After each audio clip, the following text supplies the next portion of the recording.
Hello guys, welcome back to the channel, and what an exciting week it is. Yes, it's League One playoff week and I can't wait for this. We've got Portsmouth versus Oxford, followed by Fleetwood Wycombe on Friday night, the reverse fixtures on the Monday, but I've set up this extended preview of the games. Who's going to get promoted back to the Championship? Will it be a new team? Will it be Portsmouth? Will it be Oxford? Who knows what's going to happen? Can Gareth Ainsworth do it with Wycombe? I've invited my good friend Ed Walker from the D3D4 Football podcast on, so you don't just have to listen to my voice. And we've also got 4 fans who have sent in clips to give you the whole insight ahead of these playoffs. So let's start by getting into this Zoom call with Ed.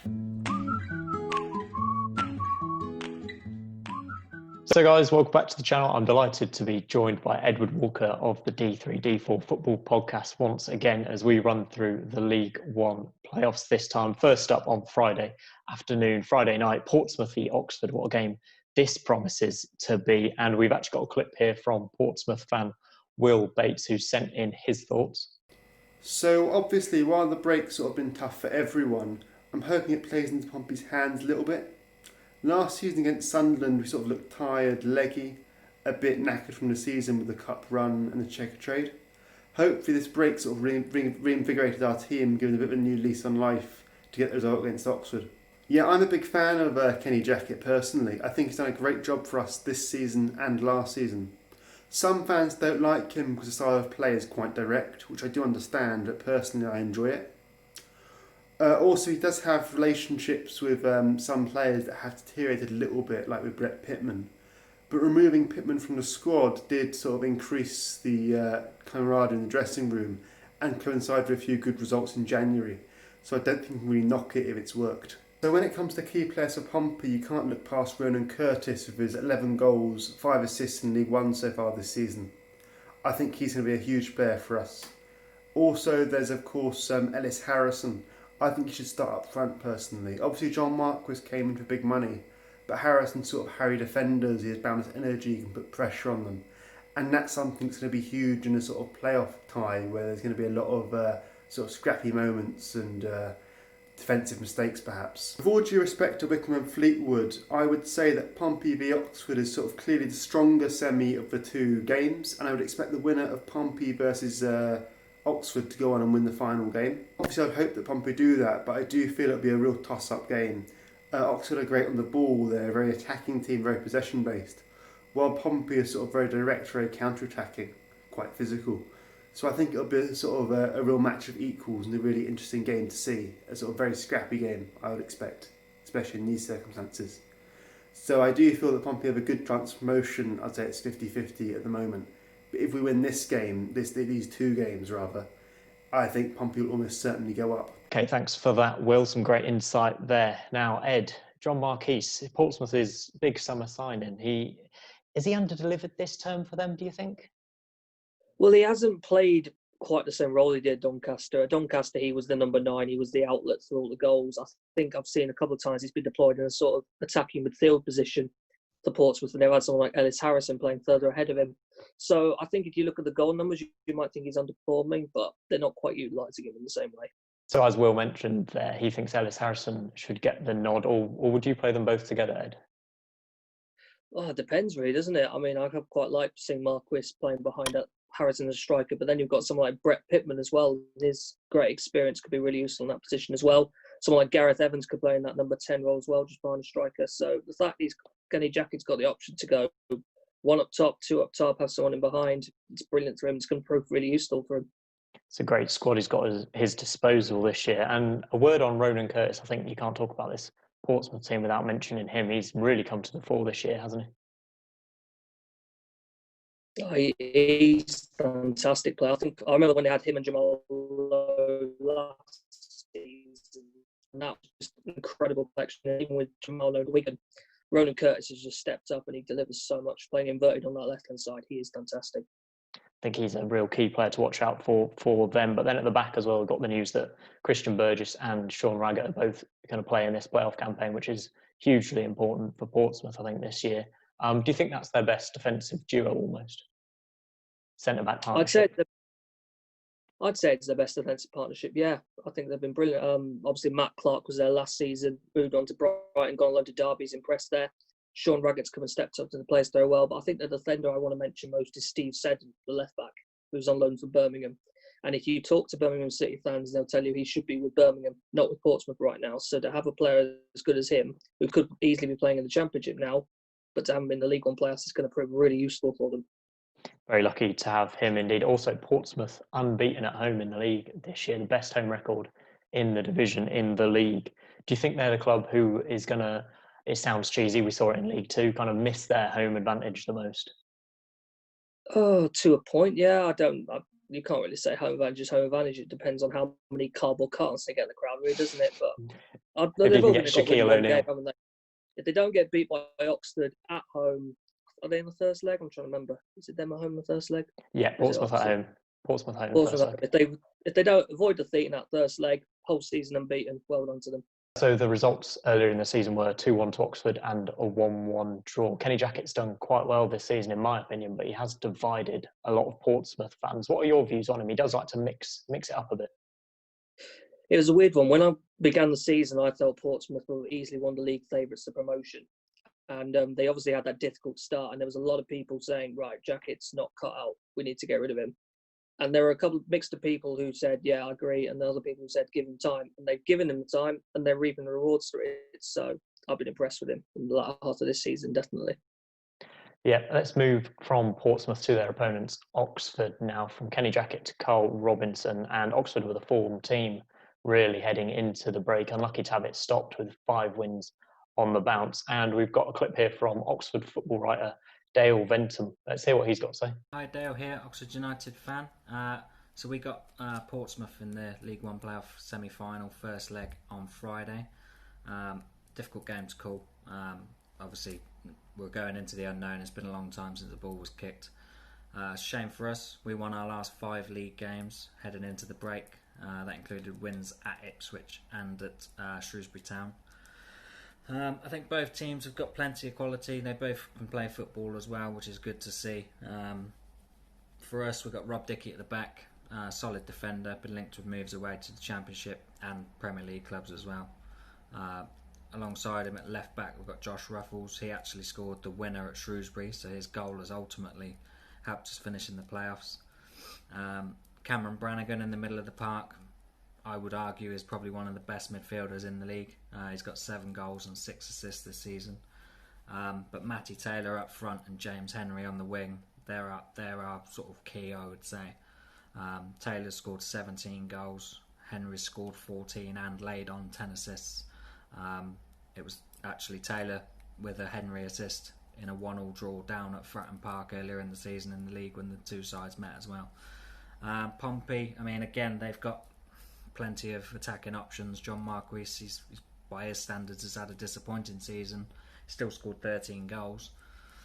Ellis Harrison and then Ronan Curtis and Marcus Harness have been brilliant on the wings as well.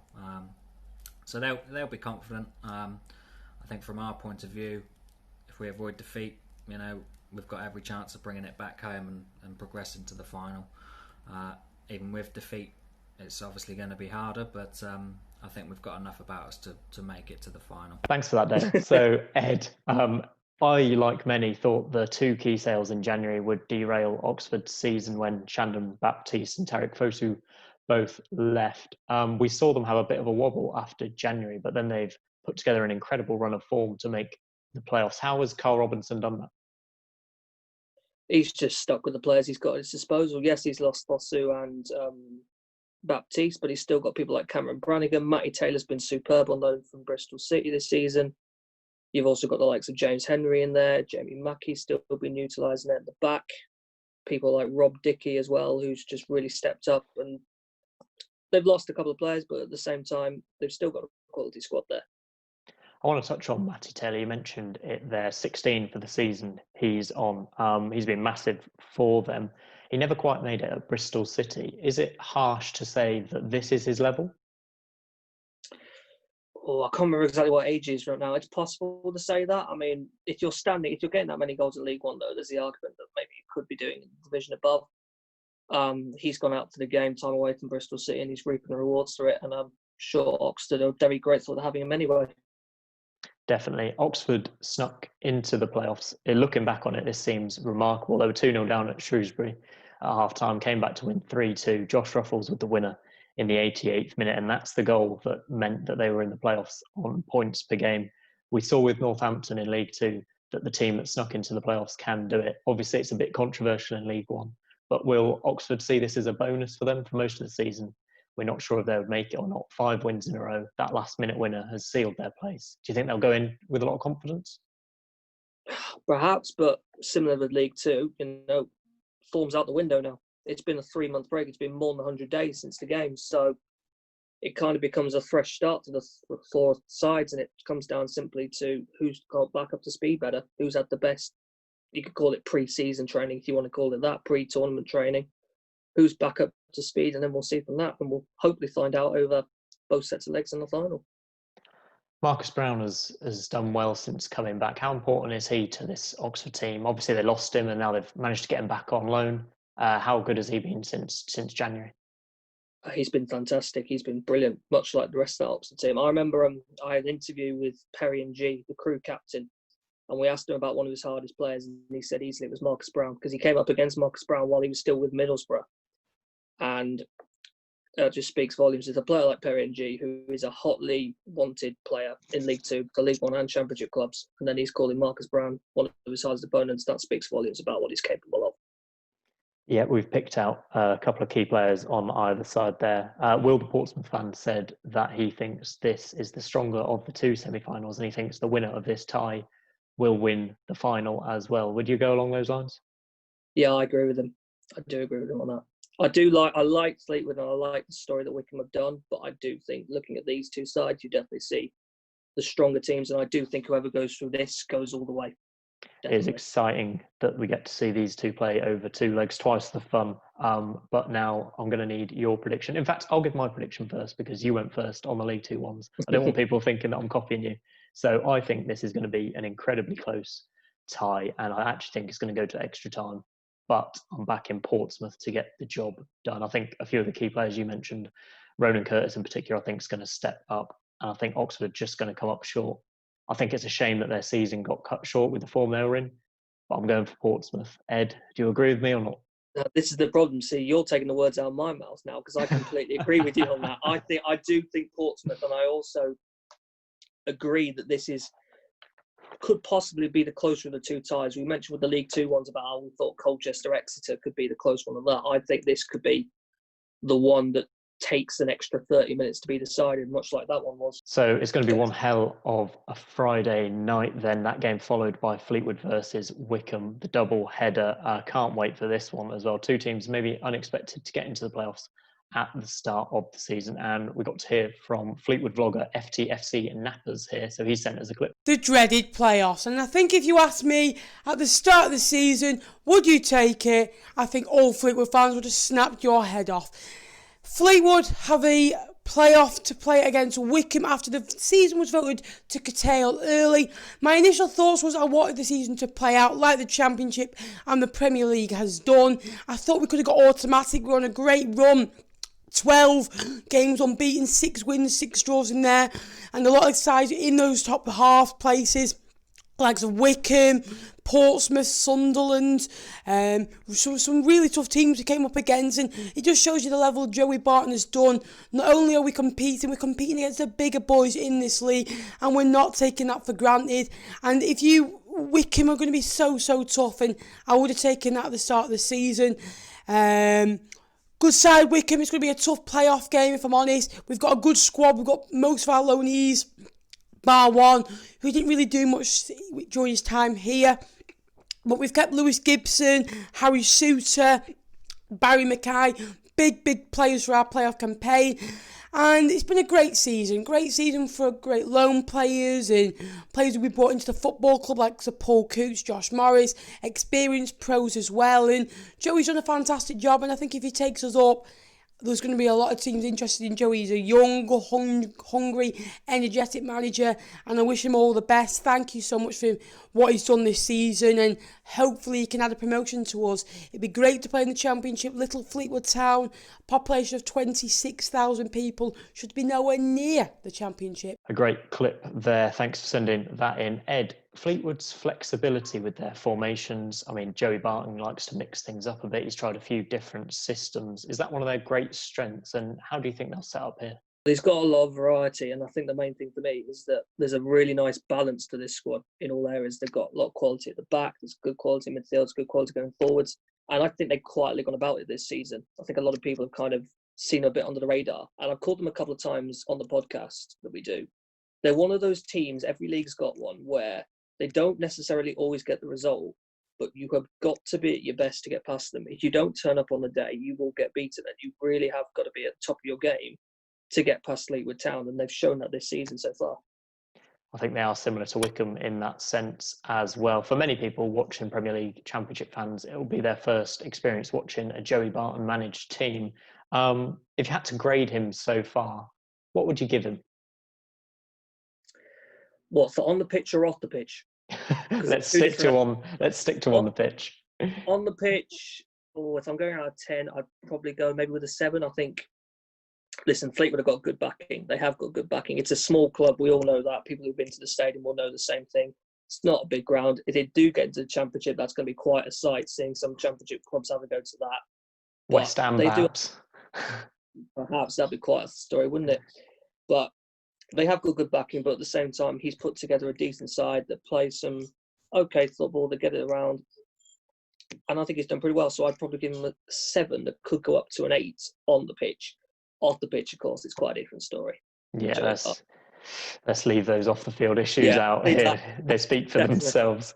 Paddy Madden and Ched Evans, you can't really talk about Fleetwood without talking about these two. 16 goals for Madden, 10, I think, for Evans in the league so far this season. We're not sure if they're going to play together against Wycombe, but when they do play together, do you think it's the most potent strike partnership in the division?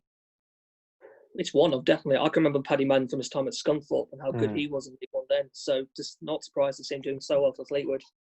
And then Ched Evans as well. That is is it the best strike partnership? It's rare in League One to have a proper if we're two talking up as front. A pair, maybe as a pair, yeah. I think Rotherham used the two at times. Maybe Ladapo and Matt Smith up top together perhaps a couple of times. But yeah, they're definitely up there. Yeah, they can certainly compete with any in the division, I think. Fleetwood's key signing, I think, has been getting Paul Coots in. I mean, I think we expected him to perform really well for Fleetwood at the start of the season, and he's certainly done that, dragged the team to a new level, captain now as well. But for me as well, his partnership, playing alongside Glenn Whelan, just makes Fleetwood impossible to deal with in the midfield. They almost sweep you, they don't give you a minute, they harass you. Do you think they'll do this against Wycombe? Do you think this will be the key battle area, if you like?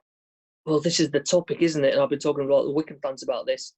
There's the argument that because of this period out of action, direct football, which Wycombe apply, might actually be more suitable to the playoffs in this situation, as we saw with Northampton.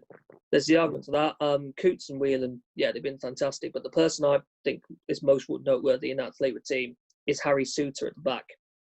A young Australian defender. He's on loan from Stoke, and he has been absolutely sensational at the back for them. And he's going to play a massive part if they're going to go through in these games. Indeed. I saw a nice stat actually earlier that Fleetwood's record when scoring first in the league this season, won 13, drawn 5 and lost 2. And I've got to mention one of the 2 games they lost was against league winners Coventry, my team. And that was when Coventry changed to 3 at the back, which basically was the system that won them the league. So big thanks to Fleetwood from my point of view this season. Reading those stats though, could the first goal, I think this is going to be another really important first goal, could it decide the whole tie for Fleetwood? It could be a 1-goal affair, couldn't it? Definitely. I remember looking back on some of the highlights from the game when Fleetwood went to Adams Park earlier in the season, and there was all, Joey Barton had his moments as usual, and Fleetwood managed to get the win. But it was a 1-0. Yeah, I think it was it was a 1-0, sorry. I think it could be something similar to that. We could well find there's incidents on the pitch and both off it as well. Joey Barton, you never know what's going to happen with him. Obviously, with with Wycombe jumping up to third on the points per game, it means Fleetwood are at home first. Is that an advantage for them, or do you reckon they'd rather be at home second? Oh, it doesn't really matter because away goals isn't in play here, to be honest. Away goals, no fans. It doesn't matter, does no it? away goals, no fans. I don't think it really matters either way around. I mean, Northampton were 2-0 down in the first leg. We all thought it was over. So that's the example for anyone. You win this game in the second leg, not the first. Yeah, you're exactly right there, Ed. Now let's move on to Fleetwood's playoff opponents, Wycombe, and we've got a special guest on here, BBC Three Counties radio football commentator and Wycombe podcast host Phil Catchpole has sent in a clip, so let's hear what he has to say. So, Wycombe in the League One playoffs. Frankly, it's madness. Who would have thought they'd have been top of the table on Christmas Day by 7 points? Not even the most optimistic Chairboys fan would have seen that coming back in August. However, the run of results over Christmas was pretty poor. They recovered in the new year, and the final 5 games before the suspension, Wycombe got 9 points, which wasn't too bad. However, the big boys in League One were certainly gearing up with big runs and a surge towards the top 2 as well. So perhaps the break came at a good time for Wycombe Wanderers to rest some of those older players and regroup. However, Fleetwood were on brilliant form heading into the suspension after a fantastic January transfer window. That may again do Wycombe favours because 100 days will knock momentum out of Fleetwood sales. Perhaps, who knows, we'll find out on Friday. 4-3-3 is the preferred formation of Gareth Ainsworth, and the key players in that formation often are Adebayo Akinfenwa. He will play a part, certainly, in the next 2 games. Perhaps he'll be an impact player off the bench for maybe one of the games, as he's now 38. Joe Jacobson provides the ammunition from left back and from set pieces. Matt Bloomfield will hopefully write a fantastic story if he plays a part, as he's been at Wycombe now for 17 years. But the key player for me is Darius Charles, the centre-back. If he plays, Wycombe will have a fantastic chance of progressing. When he plays, simply, the results are better. He has an arthritic hip, though, so can he play 2 games in 4 days? We shall have to find out Friday and Monday. I think it's going to be tight. These games against Fleetwood Town historically are always tight between the 2 teams. Joey Barton will have them fired up, as will Gareth Ainsworth for the Chairboys too. Wycombe, though, have no pressure at all because no one expected them to be there. Gareth Ainsworth will instill belief into the team, and with that and the lack of pressure, perhaps they can perform on the day and get through to Wembley. I can't wait to find out. Football is back and Wycombe are taking part in the playoffs. Who'd have thunk it? Fantastic. So, Ed, Gareth Ainsworth for you. I think Wycombe were tipped for relegation or at least finishing the bottom half of the table this year. Do you think he's got a chance of winning Manager of the Year, aside from Mark Robbins, probably? Well, if he takes them up, I think he wins it straight away, doesn't it? It's just, it still doesn't feel right to me that Wycombe Wanderers are third. It does not feel right. There was basically everybody had them either going down or being down there. And I think I was one of them. I didn't think they'd go down. I thought they'd keep themselves afloat. I would never, ever have thought that this team would be where they are. And there's some Wycombe fans who are actually disappointed because they've been up in that top 2 for a long time and they've actually ended up third. But put things into perspective, it's Wycombe Wanderers. Yeah, I saw a quote from Ainsworth before as well, which was saying he wanted to manage in the top 2 divisions. He said that once he got promoted from League 2. He said, I want to be in the top 2 divisions in 3 or 4 years' time. And I don't think anyone expected that he might have a chance to do it with Wycombe. No one did at all. So what is it that makes this Wycombe side tick? How has Ainsworth got the best out of this group of players who shouldn't be challenging for promotion on the surface? Well, there's a lot of similarities with Northampton, I think. Obviously, they employed their direct style. They've got the players to do it. We all know about Akinfenwa. We all know what he's like. He's obviously going to want to get the game going with them. But then you've got people like Dominic Samuel, who's kind of be as important. You've got Joe Jacobson, who is one of the best left foots at this level. It's ridiculous. He can score straight from corners. I think he got a hat-trick at Lincoln, and 2 of them were from corners, if I remember right. He got a hat-trick of set pieces. No one scored more goals as a left-back than him. But the main thing as well is the spirit they've got. That's a team that will work for each other, that will fight for each other till the end, and that gets you up. You've seen it. Coventry had it, Rotherham had it. All the teams that go up from every league, they have a spirit and they want to work for each other. And that's what's going to help Wycombe loads in this playoffs. You touched on it there as well. I wrote down, please tell me there's more to Wycombe than long balls to Akinfenwa, because I think from an outside point of view, that's all you see. Joe Jacobson, obviously, he's brilliant from set pieces. But what else have they got going forward? Going forward, they've got quite a lot. I mean, Fred Onyedinma, keeps coming back to Millwall. They signed him in pre-season. There was obviously that brilliant moment where the chairman's dropped the mic in front of him and Fred Onyedinma's appeared in the background. Fred's been brilliant as well. I think they've still got Paul Smythe on loan from Queen's Park Rangers. They've got a couple of more direct runners, which is quite nice. But yeah, even if they're not going to utilise Akinfenwa, who is, well, we all know what he's about exactly, but they have got other options. So they're not just a one-job team.